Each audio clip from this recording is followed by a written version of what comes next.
Hello everyone, welcome back to my Royal Life News channel. The story for today is Chris Manjapra is a professor of history at Tufts University and author of the forthcoming book, Black Ghost of Empire, The Long Death of Slavery and the Failure of Emancipation.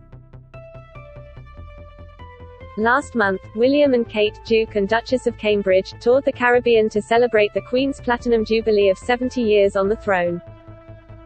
They spent time in several of the countries visited by their grandmother during her Grand Caribbean Tour of 1966. The Duke and Duchess seemed caught off guard by the virulent letters of complaint and street protests that sought to snap old royal bonds, demanding a new relationship based in reparations for slavery. People across Belize, Jamaica and the Bahamas, the three main stops on the tour, expressed their view that the British royal family instigated and abetted the greatest human rights tragedy in the history of humankind, in the words of one open letter, during centuries of settler colonialism, slave trading and plantation agriculture across the Caribbean. What was supposed to be a public relations triumph quickly clouded over. The Crown's young representatives, over the course of their 8-day tour, seemed to be on a walk of shame. Prince William tried to meet the protesters halfway by speaking of the pain. "I strongly agree with my father, the Prince of Wales. I want to express my profound sorrow. Slavery was abhorrent and it should never have happened." 6 months earlier, while in Barbados, Prince Charles had admitted, "The appalling atrocity of the slave trade left an indelible stain on the history of our world." However, both father and son obscured their family's own centuries-long involvement in the sources, manifestations and unfinished ends of slavery. The royal family is implicated in one of the largest crimes against humanity of all time, of which they still fail to take proper measure. What's more, the royals are burdened not only by what their family directly did but also by what was done in their name. An ungainly extra burden seems to lumber about behind royal tourists in the Caribbean, like a leaden shadow. The story of Britain's role in the atrocity of slavery has a beginning, middle and an unfinished end. In 1663, King Charles II chartered the Company of the Royal Adventurers trading into Africa, which soon became the Royal African Company. The king's brother, James, served as governor of the company, later ascending to the throne as James II. Over the coming century, the company shipped more enslaved African people into slavery in the Americas than any other single enterprise during the entire period of the Atlantic traffic in enslaved people. Relatives of Charles and James, when they claimed the crown, continued to serve as chief executives of huge slave trafficking companies. Beginning in 1718, King George I, followed by his son, George II, carried on the family business in human trafficking as successive governors of the slave-trading South Sea Company. Altogether, crews aboard British ships captured, shackled and kidnapped more than 3 million African people over the course of the 1700s, far more than any other slave-trading country. By the 1760s, British anti-slavery and abolitionism were on the rise, led by a motley group of religious nonconformists, radical members of the artisan classes, women's rights activists and black survivors of slavery. Amid the developing abolitionist atmosphere, King George III ascended to the throne in 1760. Historians have shown he privately expressed anti-slavery sentiment in some of his teenage writings. However, as he grew into his regal seat, George III actively supported British slavery, not least because the plantation slavery economic complex constituted an extremely lucrative sector of the empire well into the 1790s. Under George III, the Crown served British traffickers and captors of enslaved African people in new ways. After 1783, defeated in the American War of Independence, George III was intent on protecting, even expanding, the territories of the British Americas. The Caribbean was an arena of particular strategic importance, given the cacophony of imperial powers competing for control of islands across the archipelago since 1756, at the start of the 7 Years' War. In order to bolster military prowess in the Caribbean, the Crown bought 13,400 enslaved African people to serve in the West Indian Regiment. Contrary to the accepted view, this means King George III, not personally, but in his institutional and representative role, was one of the biggest purchasers of enslaved people in the decade before the British abolition of the slave trade. In subsequent years, the Crown expanded its ownership of enslaved black people. In 1795, a major anti-British rebellion broke out, and was crushed, on the British plantation island of Grenada. In the aftermath, the Crown claimed possession of the previously enslaved African people on the island, treating them as forfeited colonial property and categorizing them as Negroes of the Crown. In the name of King George III, a commission was established to carry out the reparations of forfeited property to affected slave owners, including property the Crown claimed to hold in African human beings. Thus, through the offices of the Crown, African peoples in Grenada, many of whom had fought for their own freedom, were redesignated as slave property. Negroes of the Crown were returned to prior slave owners, others were sold or assigned to new ones, but some remained under the ownership of the Crown for decades to come. Up until 1831, in Grenada, Mauritius and in Guyana, the Crown directly owned African people as slaves. After the abolition of the slave trade in 1806, British anti-slavery squadrons freed kidnapped black people from slave ships by delivering them to various emancipation ports across the Atlantic, such as at Freetown, Sierra Leone.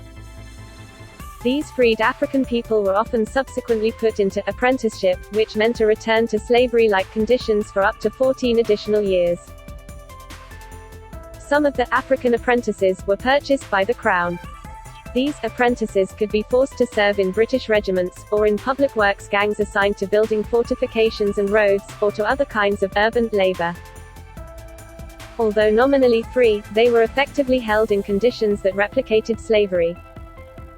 Lest we mistakenly think that Crown Negroes received special treatment, one contemporary observer in Guyana tells us that they'd worked on the roads in chain gangs with scarcely anything to cover their nudity. It's true that some royals in the early 1800s, such the King's nephew, the Duke of Gloucester, were active in the anti-slavery movement.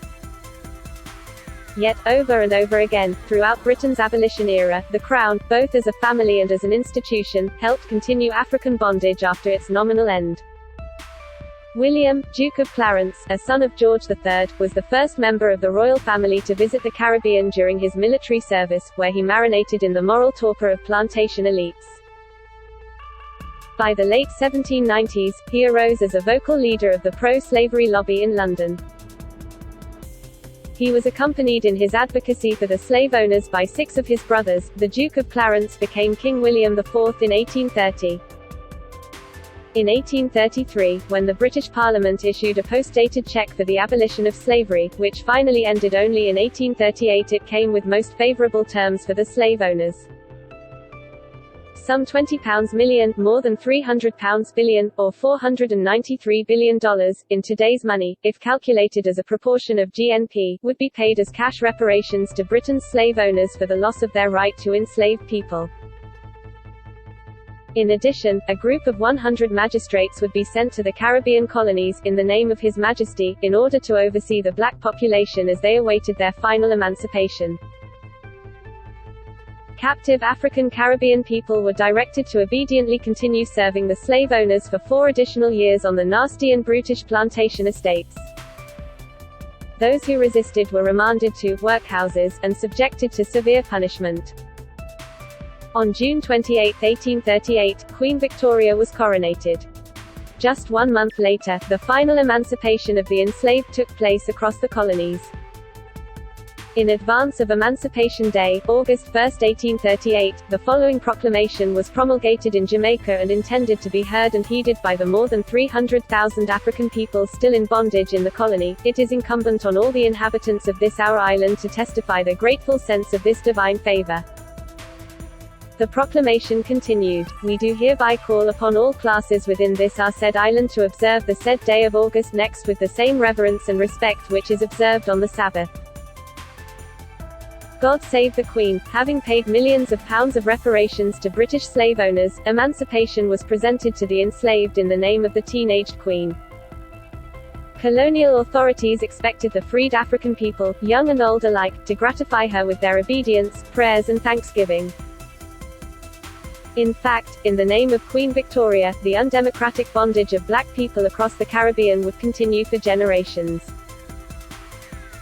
Beginning in 1866, after a massive people's revolt in Jamaica at Morant Bay, a strict system of colonial rule, the Crown Colony system, came to be instituted across many of the British plantation colonies.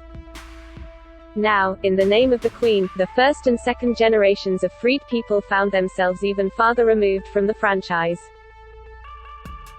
For the coming 6 decades, leading up to the time of young Queen Elizabeth II, the majority of Caribbean people had no vote in the government that ruled them. British queens and kings and their representatives were in charge, not the people. The Crown Colony was an oppressive regime of rule by strangers. Colonial governors were always foreign to the people they presided over. The system lasted long after slavery officially ended, until the independence era that commenced in the 1960s. Because of this history, the Crown still represents the continuation of oppressions to many Caribbean people today.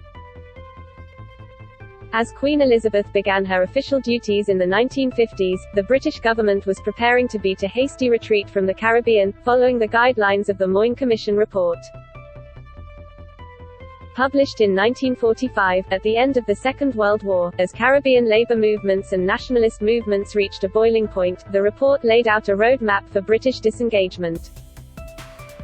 The British state would offer no remedy for the colonial underdevelopment and deindustrialization it had imposed on Caribbean economies.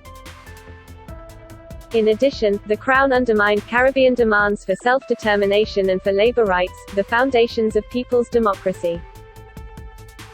When Caribbean nations finally struggled their way to independence beginning in 1962, they did so without reparations from Britain, no long-term capital investment in industrial development, or in investment in infrastructure, or in health care, or in education, to make up for the long-term harm caused by slavery and colonialism.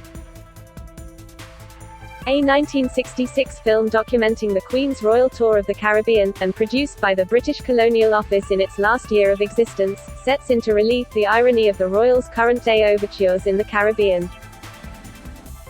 In the film, we see a svelte Queen Elizabeth and Prince Philip encountering gleeful crowds, receiving bouquets of flowers and baskets of fruits from genuflecting girls and boys, and inspecting the army lines. It was a trip of photo ops in which the Queen's tourism itself is presented as a precious gift to the Caribbean people. In her final speech, before boarding the royal yacht from Kingston, Jamaica, she said, "I hope my presence among you has made all Jamaicans feel a greater sense of unity with all those people of the Commonwealth, so alike in their loyalty and kindness." This royal display is so obviously contradicted by the stations of shame that the Duke and Duchess seem to visit on their recent, morally arduous, pilgrimage. In fact, both tours are part of the same story, the same unfinished ending. The Crown, for centuries, participated in instigating African servitude and then in perpetuating black unfreedom long after the official abolition of slavery.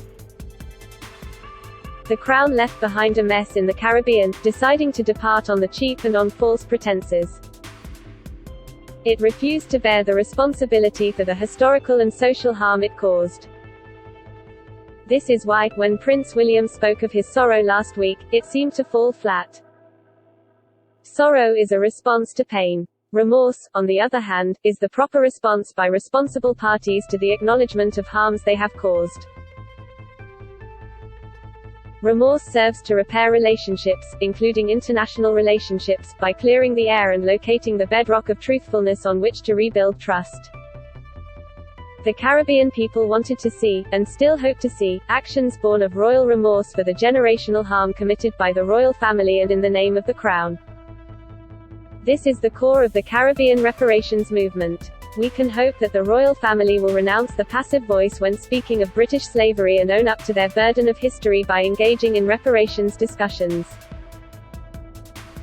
Only this can lighten that shadow that seems to trail them whenever they walk among the people who are still surviving the legacy of British colonial rule. That is all for Today News. Please make sure to leave your comment and subscribe the channel below for more news update.